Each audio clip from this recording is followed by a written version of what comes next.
man, so this is the end. It's officially the end of 2022 for the stock market. Crypto has been through a terrible 2022, and now we can finally say au revoir and look forward to 2023. But in this video, I'm going to share with you not only what has transpired over the last year, but more importantly, look forward to set the tone to see what is it we can expect going into 2023. Is it going to be more of the same? Could it be worse? Or could we be seeing bluer skies ahead? Guys, look at this. We opened January the 1st, I was just checking here, at 47,200, can you believe it, on January the 1st. In fact, we pumped 3% on that day on January the 1st, but ever since then, it's been a painful, rocky ride here to the downside, where we're at now, 16,600 roughly here on Bitcoin.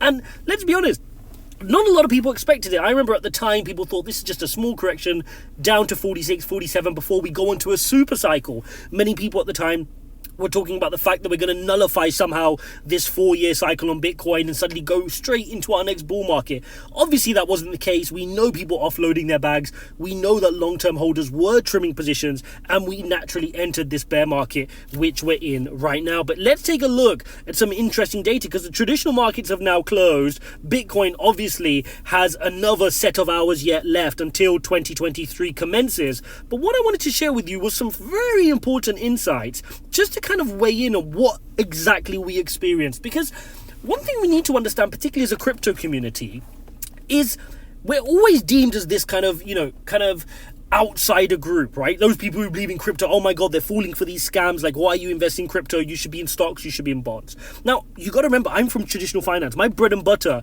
was traditional finance. And let's take a look here, just to remind you of what was going on in the traditional markets this year, because that's going to provide you a little bit of perspective in terms of your crypto investments. Now, we know the crypto space is the most volatile asset class known to man, and for many reasons, that's probably the reason we're in it, right? We love the excitement of it, we love the potential gains to be had, and we love the opportunity that it provides from a more altruistic perspective, but also from a portfolio gain perspective as well.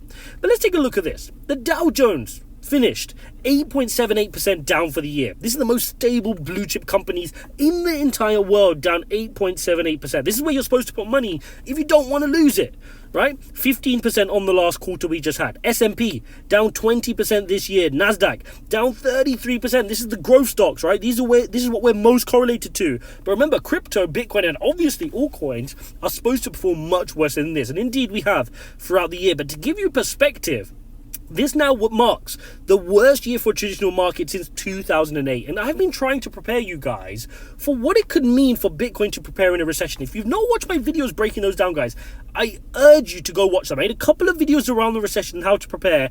Go back on the channel. They were very recent. Go watch those videos, because I use my experience from years in traditional finance to prepare you guys here for a recession in crypto. And the reality is there's no blueprint. There's no blueprint of how crypto will respond to a recession, because this will be its first major recession. Let's be frank here. In other words, crypto and crypto investors who think they are geniuses right now are in for one almighty reality check, if they've not had one already. Those that were making money, those who were doing well and telling you that they're the best gift since sliced bread, were performing in the instance of easing of monetary policy. You could not get it wrong. Anywhere you put your crypto, meme coins, gaming coins, NFT, anything you wanted was moving on speculation, was moving on the flows of excess capital due to the unprecedented amount of printing, not just from the US, but global central banks across the world. In other words, that was the pudding. That was easy.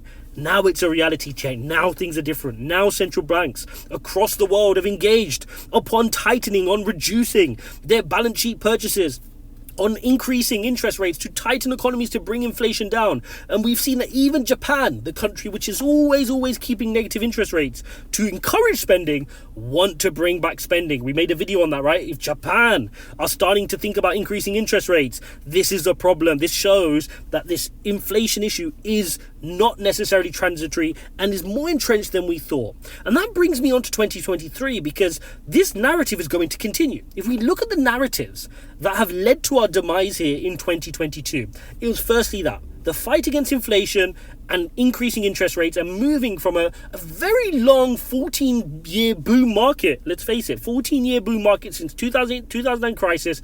It's been fun and dandy, apart from the pandemic, which the banks stepped in quickly and printed money to save. Okay, now we're getting that reality check. Okay, so we've had that. What's the other narrative we had? The other narrative is the Russia-Ukraine war. We've not seen a progression in that. We've not seen peace talks. We've not even seen a blueprint of what it could look like going into Q1 of 2023. So that issue remains. If we look at the pandemic, it's scary to see that the China issues are starting to re-emerge. So that narrative sits awaiting for us here in Q1 2023. So you can see the landscape and continue to see that there are struggles ahead which we need to look towards. Now I want to put something into perspective. Remember, Bitcoin is retraced about 75% here. Now to put this into perspective, what have tech stocks moved? Because remember, Bitcoin's this scam, right? Bitcoin's this thing which, oh my God, you could lose 9% of your money. Well, Apple was down about 20% this year. Google was down about 40%, to put it into perspective. 50% down for Amazon, which many consider a huge company. Netflix down 50%, Facebook down 60%, DoorDash 65%, Tesla down 70%, Peloton down 70%, Snapchat down 20%, okay? So we've had an almighty reality check there for many of the stocks, which just puts it into perspective for crypto. This is not a crypto-specific issue. This is a global issue and a tightening of those excess funds. Let me also share this with you guys. This is going to shock you guys. Look at this. When I saw this chart, this absolutely shocked me. And I like looking at this analysis. This is really fun. Whenever the year ends, you really do start to get some good data coming out in terms of how do we perform and how does that stack up against other years. Now, 2022 has proven itself an awful year for investors in stocks and bonds. Now, this is the tricky bit. Normally, as an investor, it's your job to find somewhere to put your money. If you're hedge funds, if you're institutional funds, if you're a pension fund, if you're a mutual fund, whatever you are, you have to allocate capital. There is no point money sitting in your pocket. Everybody knows $100 sat in your pocket is being eroded away by inflation, particularly in the type of inflation we're seeing today. That's getting eroded quicker than ever. It's your job to put it somewhere. And right now, what are we seeing? There's nowhere to hide. You look to crypto, it's down. You look to stocks, it's down. You look to the Dow Jones, it's down. You look to government bonds, it's down. So if you look at 2022, it was a hugely negative year, not just for stocks, which is the x-axis there, but the y-axis on bonds as well. So we're in this bottom quartile, and you can see how much of an outlier 22 is. But this, guys, this is exactly it. This gives us the perspective we need. We have had a year which is an exception to the rule. So if 2022 was your first year investing in crypto, or you started late in 2021 and you've fallen into 2022, I don't want you to think this is an indictment on you. This was a very tough year globally for some of the most experienced investors in the world. So do not think that, I touched something and it went red, I can't pick, I'm not great, I didn't invest in the right cryptos. If you followed the right exercises and followed the right treatments of how to find good cryptos, how to have conviction, how to dollar cost average, all the things we've been talking about throughout this year, this is going to stand you well. This is a badge on, this is a feather in your cap to carry you through in your investing years. These are very rare years, and you're going to look back on this and say, you know what, the buying I did or didn't do, or the lessons I did or didn't learn in those years are going to carry me through my investing career. But at the same time, not everybody makes it, right? For many people, this will be the end of investing in crypto. Yep. In 2022 will be the end of them investing in crypto. They got shaken out. They made some losses. They got out. They played around too much with meme coins. They got too greedy. They over-allocated their portfolio. They spent their last bit of money, or they used their red money in crypto when they shouldn't have. And they're going to blame crypto, right? They're going to find any coping mechanism to say, you know what?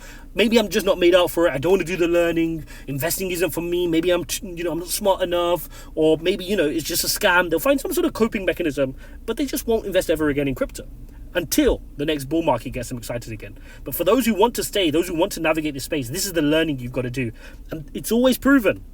Whoever can do their buying, whoever can build their portfolios in these difficult times, those are the ones that do well. So just wanted to leave you guys in 2022 on that message. As always, guys, check out the links in the description. Take advantage of the TA course. If you want to start 2023 off on the right foot, do not delay, guys. Don't wait till Feb.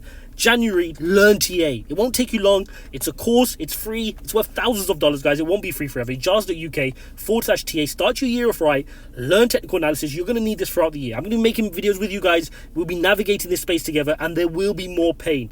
Q1 will still have tightening of monetary policy. We will be covering all that off. I didn't want to cover it off today, but we will be covering off the Fed policies and what they're likely to do and not do.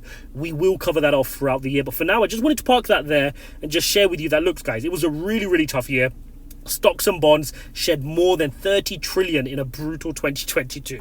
So if you think crypto's got it bad, put it into perspective. Hope you guys enjoyed this video. Smash up likes and subscribe. Check out the video on the recession. I will link it up. Have a great New Year's wherever you are with your loved ones, and I'll be seeing you tomorrow in a fresh 2023 with a renewed mindset focused to building sustainable wealth in crypto. Thanks for joining me throughout 2022, guys. Merry happy new year, or whatever you say in the country you're in, and I'll see you in the next one.